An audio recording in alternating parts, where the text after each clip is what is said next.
ఇక రుణమాఫీ ఎగవేతపై నిర్మల్ జిల్లా రైతులు ఆగ్రహం వ్యక్తం చేస్తున్నారు. ఓవైపు రుణమాఫీ కాక ఇబ్బందులు పడుతుంటే మరోవైపు బ్యాంకు నోటీసులు ఇవ్వడంతో ఆందోళన చెందుతున్నారు. ఖానాపూర్ మండలంలోని సత్తెనపల్లి ప్రాథమిక వ్యవసాయ సహకార సంఘంలో పంట రుణాలు తీసుకున్న వారికి రుణమాఫీ కాలేదు. పూర్తి స్థాయి రుణమాఫీ అవ్వకపోవడంతో సొసైటీలో 2 కోట్ల బకాయిలు పేరుకుపోయాయి. దీంతో రుణాలు కట్టాలని లేదంటే సెటిల్మెంట్ చేసుకోవాలని తాజాగా నోటీసులు జారీ చేశారు. నోటీసులు రావడంపై రైతులు బగ్గుమంటున్నారు. రేషన్ కార్డు పేరుతో తమకు రుణమాఫీ చేయటం లేదని, వెంటనే రుణమాఫీ చేయాలని అన్నదాతలు డిమాండ్ చేశారు. మా భర్త పేరు మీద భూమి ఉన్నది. అప్పుడు ఏమైందంటే ఆయనకు లోన్ ఇచ్చిండ్రు.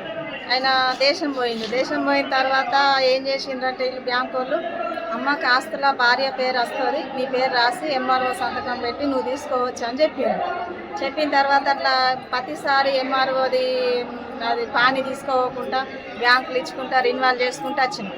నా లోను 2 లక్షల లోపే ఉంది. మరి నా లోన్ మాఫీ కావాలి కదా, అందరికి అయింది. రేవంత్ రెడ్డి రేషన్ కార్డు ఉన్న వాళ్ళకు 2 లక్షలు మాఫీ అవుతుంది అని చెప్పింది. మరి మాఫీ కాలేదు. అది నాది ప్రాబ్లం ఏంది? నేను ఇవ్వమని అయితే పోలే కదా బ్యాంకు వాళ్ళ దగ్గరికి.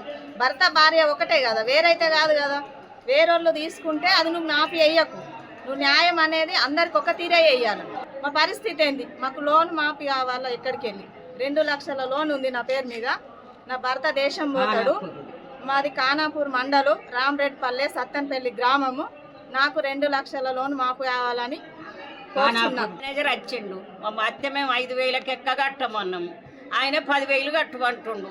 నడుస్తుంది. మరి 10,000 అయితే 5,000 అయితే మేము 5,000 కడతాము. 12 ఏళ్ళ నుంచి ఒక్క లోన్ కట్టమని రాలే, చేయలేదు. మేము మాఫీ అనుకున్నాం సార్. మాఫీ కావద్దా? 12 ఏళ్ళ నుంచి అని ఉంచుకొని ఇవాళ 1,10,000 అయినాయి, 1,05,000 అయినాయి అంటే మేము ఏడుకెళ్ళి కట్టుడు. ఎవరు తిన్నది తెలుస్తలేదు మాకు. మళ్ళీ 10,000 అసలు చేస్తుర్రు మా దగ్గర. 10,000 అంటే నేను 30,000 కట్టాలి ఇప్పుడు. అది ఇచ్చినవి 12 ఏళ్ళ నుంచి రాకపోయా. ఒక్కసారి మాఫీ దిగి రాలేదా మాకు? ఒక్కసారి మాఫీ రాదా మాకు? చూస్తే దొరలము, చేసేటి పని ఇట్లా. మరి అందరు ఒక్క తీరు ఉంటామా? ఇప్పుడున్న ప్రభుత్వం, రేవంత్ రెడ్డి ప్రభుత్వం ఏమన్నారంటే, కాంగ్రెస్ ప్రభుత్వం మేము గెలిచిన తర్వాత వెంటనే 2 లక్షల రుణమాఫీ చేస్తామని చెప్పి రైతులను మోసం చేస్తూ ఇప్పుడు ప్రజెంట్ 2019 ఈ 2 లక్షల రుణమాఫీ రైతులకు వర్తించకుండా ఈ ప్రభుత్వం చేసి రైతులకు చాలా ఘోరమైన పనిష్మెంట్ ఇస్తుండు. కాబట్టి ఇప్పుడు ఎంతమంది అయితే రైతులు మిగిలి ఉన్నారో ఆ రైతులకు వెంటనే రుణమాఫీ చేయాలని చెప్పి మేము రైతుల తరఫున నేను కోరుతున్నా.